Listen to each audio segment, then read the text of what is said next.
Hello everyone, I am Vikas. Welcome to our YouTube channel science for class 10th की series में आज हमारा तीसरा वीडियो है। इससे पहले वीडियो में हमने बात की थी आपको केमिकल रिएक्शन का चैप्टर किस तरीके से पढ़ना है, आपको इलेक्ट्रिसिटी का चैप्टर किस तरीके से क्विक रिवाइज करना है। आज हम बात करने वाले हैं एसिड बेस साल्ट का चैप्टर आपको किस तरीके से पढ़ना है। तो जैसे आप सभी को मालूम है कि अभी तक 118 एलिमेंट हमारे नेचर में एग्जिस्ट करते हैं, तो उन एलिमेंट से हम एक लार्ज अमाउंट ऑफ कंपाउंड बना सकते हैं। इन कंपाउंड्स को इनकी प्रॉपर्टीज के अकॉर्डिंग 3 ग्रुप में डिवाइड किया गया है। हमारा पहला ग्रुप होता है एसिड, हमारा दूसरा ग्रुप होता है बेस और हमारा तीसरा ग्रुप है साल्ट। बात करते हैं कि एसिड क्या होता है। टेस्ट में सोयर होते हैं और वे ब्लू लिटमस पेपर को रेड में चेंज कर देते हैं और ये वाटर में डिसॉल्व होने के बाद H+ आयन रिलीज करते हैं। तो बात करते हैं कि हमारे जो एसिड होते हैं वो 2 तरीके से होते हैं, ऑर्गेनिक और मिनरल एसिड। बात करते हैं कि ऑर्गेनिक एसिड क्या होता है। ऑर्गेनिक एसिड जो प्लांट और मटेरियल से प्रेजेंट होते हैं उनको हम ऑर्गेनिक एसिड कहते हैं। जैसे हमारा एसिटिक एसिड हो गया, फॉर्मिक एसिड हो गया। ऑर्गेनिक एसिड को और अच्छे से समझने के लिए एक छोटा सा एग्जांपल लेते हैं। आपने कभी ना कभी नींबू या ऑरेंज का टेस्ट जरूर लिया होगा। आपने देखा होगा कि उसका टेस्ट जो होता है वो खट्टा होता है। तो ऐसा खट्टा क्यों होता है? क्योंकि उसमें एक एसिड प्रेजेंस होता है जिसको हम कहते हैं साइट्रिक एसिड। अब बात करते हैं कि मिनरल एसिड क्या होते हैं। मिनरल एसिड होते हैं जो भी मैन मेड होते हैं, जैसे हमारा HCl हो गया, हमारा H2SO4 हो गया, हमारा नाइट्रिक एसिड हो गया, सल्फ्यूरिक एसिड हो गया। ये सब हमारे मिनरल एसिड होते हैं। हमारे मिनरल एसिड बहुत ही डेंजरस होते हैं और ये हमेशा यूज के लिए हमेशा ये यूज होते हैं। और जब भी हम इनका यूज करते हैं तो हम बहुत ही केयर के साथ इनका यूज करते हैं। आपसे कभी कभी MCQ बेस्ड क्वेश्चन में पूछा जाता है कि सारे मिनरल एसिड स्ट्रॉन्ग एसिड होते हैं, तो ऐसा कौन सा मिनरल एसिड है जो कि वीक एसिड होता है?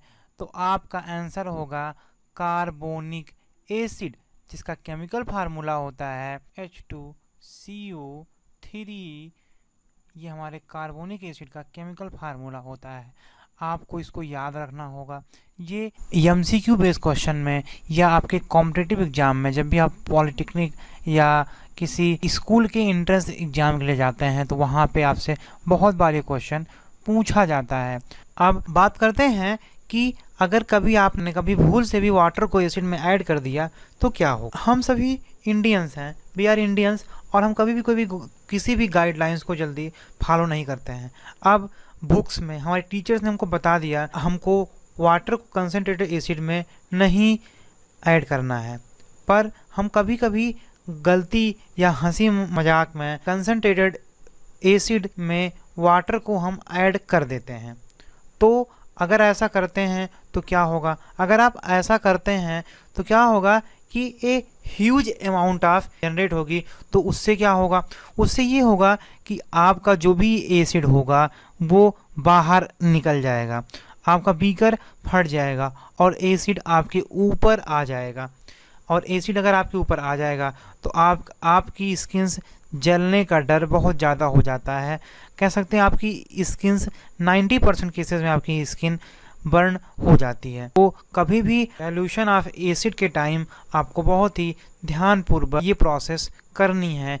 आपको हमेशा कंसनट्रेटेड एसिड को वाटर में ऐड करना है, ना कि वाटर को कंसनट्रेटेड एसिड। अब बात करते हैं कि एसिड की क्या क्या प्रॉपर्टीज होती हैं। एसिड की तो सबसे पहली प्रॉपर्टी होती है एसिड आर सोयर इन टेस्ट, जो मैंने यहाँ पे नहीं लिखी हुई है पर आपको ये प्रॉपर्टी लिखनी है। दूसरी प्रॉपर्टी होती है acid turn blue litmus to red, जो हमने यहाँ पे लिखी हुई है। और तीसरी प्रॉपर्टी होती है कि एसिड सॉल्यूशन कंडक्ट इलेक्ट्रिसिटी। हमारे जो एसिड सॉल्यूशन होते हैं वो हमेशा इलेक्ट्रिसिटी को कंडक्ट करते हैं। हमारी अगली प्रॉपर्टी होती है acid react with metal to form salt and hydrogen gas. जैसे हमारा यहाँ पे हमारा HCl जो है वो जिंक से, हमारा HCl एक एसिड है, हमारा HCl एक एसिड है और हमारा जिंक एक मेटल है। अब यहाँ पे हो क्या रहा है, जिंक जो है क्लोरीन से रिएक्ट कर रहा है और ये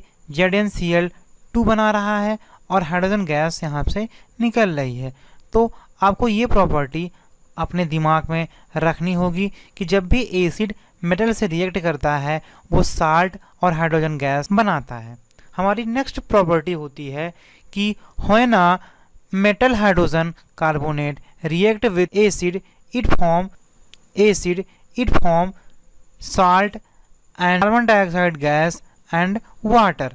आपको ये प्रॉपर्टी भी अपने दिमाग में रखनी होगी। यहाँ पर हमारा HCl एक एसिड है, NaHCO3 एक मेटल हाइड्रोजन कार्बोनेट है, ये रिएक्ट कर रहा है तो NaCl एक साल्ट है, H2O वाटर और कार्बन डाइऑक्साइड निकाल रहा है। आपको इस प्रॉपर्टी को भी अपने ध्यान में रखना होगा। हमारी अगली प्रॉपर्टी है when acid react with metal carbonate it form salt and carbon dioxide gas. तो आप यहाँ देख सकते हैं कि HCl Na2CO3 से रिएक्ट कर रहा है तो NaCl बना रहा है और कार्बन डाइऑक्साइड गैस को निकाल रहा है।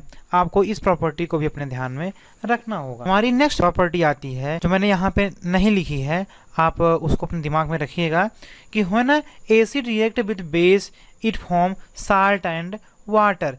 जब भी हमारा एसिड किसी भी बेस से रिएक्ट करता है तो वो साल्ट और वाटर बनाता है। हमारी नेक्स्ट प्रॉपर्टी होती है, हमने यहाँ पे नहीं लिखी, आप इसको यहाँ पे लिख लीजिएगा। जब भी कोई एसिड बेस से रिएक्ट करता है तो वो साल्ट बनाता है और वाटर बनाता है। आपको इस प्रॉपर्टी को भी अपने दिमाग में रखना होगा जो हमने यहाँ पर लिखी हुई है। जो इस प्रॉपर्टी को भी अपने दिमाग में रखना होगा जो हमने यहाँ पर लिखी हुई। चलिए एक एग्जाम्पल की मदद से समझते हैं। हमने यहाँ पे NaOH लिया और हमने यहाँ पे HCl लिया। अब देखिए हमारा NaOH यहाँ पर एक बेस है और NaOH हमारा यहाँ पर NaOH एक बेस है और HCl एक एसिड है। तो देखिए यहाँ पर क्या फॉर्म्ड होगा, यहाँ पर NaCl और वाटर यहाँ पर फॉर्म होगा। अब अगर आपको समझ में नहीं आया कि NaCl और वाटर कैसे आया, तो इससे पहले की चैप्टर में हमने एक रिएक्शन पढ़ा था, उस रिएक्शन का नाम था डबल डिस्प्लेसमेंट रिएक्शन। यहाँ पर क्या हो रहा है, यहाँ पर हमारा Na जो है वो क्लोरीन के साथ रिएक्ट कर रहा है और ये आकर इससे रिएक्ट कर रहा है, 2 हो गया और वो यहाँ पे बना रहा है। अगर आपने वो डबल डिस्प्लेसमेंट रिएक्शन का आपको कॉन्सेप्ट नहीं पता है तो आप हमारी प्रीवियस वीडियो को जाकर देख सकते हैं। चलिए अब हम बात करते हैं कि बेस क्या होता है। Base are bitter in taste, base taste में बिटर होता है। कह सकते हैं कि बेस का टेस्ट जो होता है वो कड़वा, और ये क्या करता है, ये रेड लिटमस को ब्लू में कन्वर्ट करता है और ये वाटर में डिजॉल्व होने के बाद OH आयन निकालता है। हमारा एसिड क्या करता था, वो H+ आयन निकालता था और ये OH आयन निकालता, जैसे NaOH और KOH। और हमारा बेस क्या करता है, वो एसिड को न्यूट्रलाइज कर देता है। जैसे अगर जब भी आपको कोई चींटी काटती है तो चींटी में होता है फॉर्मिक एसिड या मेथनोइक एसिड, तो आप वहाँ पे कोई बेस लेते होंगे या वहाँ पे पाउडर या फिर बेकिंग सोडा का यूज करते होंगे, तो ये सब हमारी बेस होती हैं। तो क्या करता है, हमारा बेस जो है वो एसिड को न्यूट्रलाइज कर देता है। अब बात आती है कि हम बेस को पहचानते कैसे हैं। बेस हमेशा metal oxide, metal hydroxide, metal carbonate और मेटल हाइड्रोकार्बोनेट से बने होते हैं, या कह सकते हैं कि metal oxide, metal hydroxide, metal carbonate और मेटल हाइड्रोकार्बोनेट को हम बेस कंसीडर करते हैं। जैसे एक एग्जांपल समझते हैं, मेटल ऑक्साइड मतलब हमारा मेटल ऑक्साइड हो गया CaO कार्बन ऑक्साइड, हमारा मेटल कार्बोनेट हो गया CaCO3, हमारा एक मेटल कार्बोनेट है। बात करते हैं मेटल हाइड्रोक्साइड, तो मेटल हाइड्रोक्साइड का सबसे अच्छा एग्जांपल हमारा होता है NaOH। अब बात करते हैं कि मेटल हाइड्रोकार्बोनेट में हमारा हो गया CaHCO3। ये सब हमारे बेस होते हैं। आपसे कभी कभी MCQ में ये पूछा जाता है कि अल्कली, और ऑप्शन होता है एसिड, बेस, साल्ट, आप दीज। तो हमेशा जो बेस होते हैं वो अल्कली होते हैं या कह सकते हैं कि base which is soluble in water, जो भी बेस वाटर में सॉल्युबल होते हैं उनको हम अलगली कहते हैं। अब हम बात करते हैं बेस की कुछ प्रॉपर्टीज। तो बेस की पहली प्रॉपर्टी होती है कि base are bitter in taste, base taste में कड़वा होता है। Base turn red litmus to blue, ये हमारी सेकेंड प्रॉपर्टी होती है। हमारी थर्ड प्रॉपर्टी होती है base feels soapy to touch, ये हमेशा करने में बहुत ही सॉफी फील होता है। हमारी फोर्थ प्रॉपर्टी होती है base conduct electricity in solution, ये सॉल्यूशन स्टेट में हमारा बेस जो होता है वो इलेक्ट्रिसिटी को कंडक्ट करता है। हमारी नेक्स्ट प्रॉपर्टी आती है कि when a base react with metal it form salt and hydrogen gas. हमारी नेक्स्ट आती है when a base react with metal it form salt and इनॉल H2 gas. जब भी हमारा बेस मेटल से रिएक्ट करता है तो ये साल्ट बनाता है और H2 गैस को ये निकालता है। हमारा यहाँ पे हमारा NaOH एक बेस है और जिंक एक मेटल है, ये रिएक्ट करने के बाद यहाँ पर एक साल्ट बना रहा है और हाइड्रोजन गैस यहाँ पे निकल रही है। आपको जब भी हाइड्रोजन गैस जब भी कहीं कोई गैस निकलती है आपको इस तरीके से एक एरो लगानी है। ओके, हमारा नेक्स्ट प्रॉपर्टी आती है when a base react with acid to form salt and water. Same acid की कंडीशन थी, जैसे एसिड इसी बेस से रिएक्ट करता था वो साल्ट और वाटर बनाता था, उसी तरीके से हमारा बेस भी एसिड से रिएक्ट करने के बाद साल्ट और वाटर बनाता है। अब हम यहाँ समझते हैं कुछ स्ट्रॉन्ग और वीक बेसिस। बात करते हैं कि स्ट्रॉन्ग बेस क्या होते हैं। स्ट्रॉन्ग बेस होते हैं जो भी वाटर में कंप्लीटली आयनाइज हो जाते हैं, मतलब वाटर में वो वाटर से रिएक्ट करने के बाद उनके आयन पूरी तरीके से निकल जाते हैं और वो large amount of OH ion produce करते हैं, उसको कहते हैं हम स्ट्रॉन्ग बेस। जैसे हमारा NaOH हो गया, जब भी हमारा NaOH वाटर से रिएक्ट करता है, हमारा NaOH वाटर से रिएक्ट करता है तो ये large amount of OH ion को ये क्या करता है, प्रोड्यूस करता है। अब यहीं पर समझते हैं वीक बेस का कॉन्सेप्ट। वीक बेस क्या करता है, वो वाटर से रिएक्ट करने के बाद less amount of OH ion produce करता है। तो हमारा स्ट्रॉन्ग बेस OH आयन को मोर अमाउंट में प्रोड्यूस करता है और हमारा weak base less amount of OH produce करता है। अब हम समझते हैं कि इंडिकेटर क्या होता है। एक तरीके का सब्सटेंस होता है जो बताता है कि कोई सब्सटेंस एसिड है या बेस है। जैसे हमारे पास पेपर हो गया, फिनाइल हो गया, मेथिल ऑरेंज हो गया। जब भी हम रेड लिटमस पे भी एसिड डालते हैं तो वो क्या करता है, वो रेड लिटमस, अगर उस पर हम बेस डालते हैं तो रेड लिटमस को ब्लू कर देता है। और अगर कभी किसी ब्लू लिटमस पर हम एसिड डालते हैं तो वो रेड हो जाता है और बेस पर ब्लू होता है।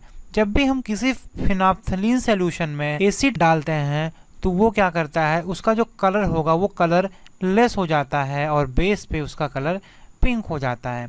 जब भी हम किसी मेथिल ऑरेंज के सॉल्यूशन में एसिड डालते हैं तो उसका कलर रेड हो जाता है और बेस पे उसका कलर येलो हो जाता है। अब बात करते हैं कि हमारा रेड कलर होता है रेड, ब्लू का ब्लू होता है। होप आपको ये अभी तक acid, base, property of acid, property of base और इंडिकेटर अच्छे से समझ में आया होगा। अब हम बात करते हैं कि पीएच वैल्यू। पीएच का मतलब होता है पावर ऑफ हाइड्रोजन। जब भी आप पीएच स्केल पे जब भी आप 0 to 6.9 जाएंगे, आप 0 तो हमेशा न्यूट्रल होता है, आप जब भी 1 से 6 तक होंगे तो ये हमारा एसिड होता है, हमारा 7 न्यूट्रल होता है और 7 से लेके 14 तक हमारा बेस होता है। बात करते हैं 1 to 3 स्ट्रॉन्ग एसिड, 3 4 5 कह सकते हैं, 4 5 6 weak acid, 8 9 10 weak bases, 11 12 13 strong base. हमारा जो भी, अब बात करते हैं कि न्यूट्रल हमारा वाटर होता है, उसका पीएच 7 होता है। जब भी 7 से 0 की तरफ आएंगे तो एसिडिक नेचर इंक्रीज करेगा और जब भी आप 7 से 14 की तरफ जाएंगे तो बेसिक नेचर इंक्रीज करेगा। जब भी आप 0 से 7 की तरफ जाएंगे तो एसिडिक नेचर डिक्रीज करेगा और बेसिक नेचर इंक्रीज करेगा। अब बात आती है साल्ट की। साल्ट क्या होता है? साल्ट एक आयनिक कंपाउंड होता है, रिएक्शन जो एसिड और बेस के बीच में होता है उससे बनता है। साल्ट हमेशा इलेक्ट्रिकली न्यूट्रल होता है। अगर बात की जाए साल्ट के प्रोडक्शन की, तो जब भी कोई एसिड किसी बेस से रिएक्ट करता है, तो वो साल्ट बनाता है। इसी तरीके से हमारा साल्ट बनता है। बात करते हैं कि कुछ साल्ट के कुछ पॉइंट्स की। तो हमारे पास बहुत सारे नंबर ऑफ साल्ट हैं, लेकिन उसमें से सोडियम क्लोराइड NaCl सबसे कॉमन सॉल्ट है। ये NaCl को हम अपना टेबल सॉल्ट भी कहते हैं। हम डेली लाइफ में जो साल्ट यूज करते हैं वो NaCl ही है, और NaCl हमारे फूड के टेस्ट को इन्हेंस कर देता है। अब हम डिस्कस करते हैं साल्ट की कुछ फैमिली। इस तरीके से हमारे पास एक फैमिली होती है, इसी तरीके से साल्ट की भी एक फैमिली होती है। तो हम आज यहाँ पे डिस्कस करते हैं साल्ट की फैमिली को। अब साल्ट की सबसे पहली फैमिली होती है सोडियम क्लोराइड और कैल्शियम क्लोराइड। तो साल्ट की पहली फैमिली होती है क्लोराइड फैमिली। दूसरी होती है साल्ट की दूसरी फैमिली होती है कैल्शियम फैमिली। तीसरी होती है जिंक फैमिली। जैसे हमारे पास हो गया calcium chloride, calcium sulphate, calcium family से हो गया।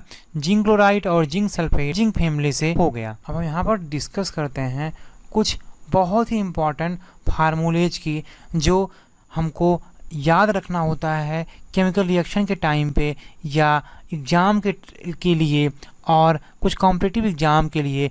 ये फार्मूले बहुत ही इम्पॉर्टेंट होते हैं। और सबसे पहला फार्मूला होता है common salt, sodium chloride NaCl। हमारा दूसरा फार्मूला होता है caustic soda NaOH, sodium hydroxide. हमारा तीसरा फार्मूला होता है ब्लीचिंग पाउडर CaOCl2। हमारा तीसरा फार्मूला हो plaster of Paris CaSO4 ½ H2O। और अगर यहीं बात की जाए जिप्सम की, तो जिप्सम का फार्मूला होता है CaSO4 × 2H2O। हाफ की जगह यहाँ पर 2 हो जाता है जब भी जिप्सम की बात होती है। अब बात करते हैं ब्रेकिंग सोडा NaHCO3। इसे कहते हैं सोडियम बाई कार्बोनेट भी इसे कहते हैं। इसे सोडियम हाइड्रोजन कार्बोनेट भी कहते हैं। Washing soda Na2CO3। आपको इन फार्मूलेज को अच्छे से रिवाइज करना है। होप आपको एसिड और बेस का ये चैप्टर समझ में आया होगा। आपको किस तरीके से एसिड और बेस का चैप्टर जल्दी से जल्दी रिवाइज करना है, ये भी चीज़ें आपको समझ में आई होंगी। आपको इन SRP का नोट डिस्क्रिप्शन बॉक्स में मिल जाएगा। आप इस SRP को डाउनलोड कीजिएगा और आप इसे आपको लिखिएगा नहीं, आप कंप्यूटर की दुकान पर जाकर इसका प्रिंट आउट निकलवा लीजिएगा। आपको एग्ज़ाम की प्रिपरेशन में ये बहुत हेल्प होगा। आपके एग्ज़ाम पीरियड में जब आपका एग्ज़ाम होता है वहाँ पे 2 या 3 दिन का गैप होता है, तो ये चीज़ें आपको बहुत हेल्प करेंगी। होप आपको ये सारी चीज़ें अच्छे से समझ में आई होंगी। तो इस वीडियो में बस इतना ही, मिलते हैं नेक्स्ट वीडियो में। तब तक के लिए have a good day, keep watching, keep exploring. Thank you.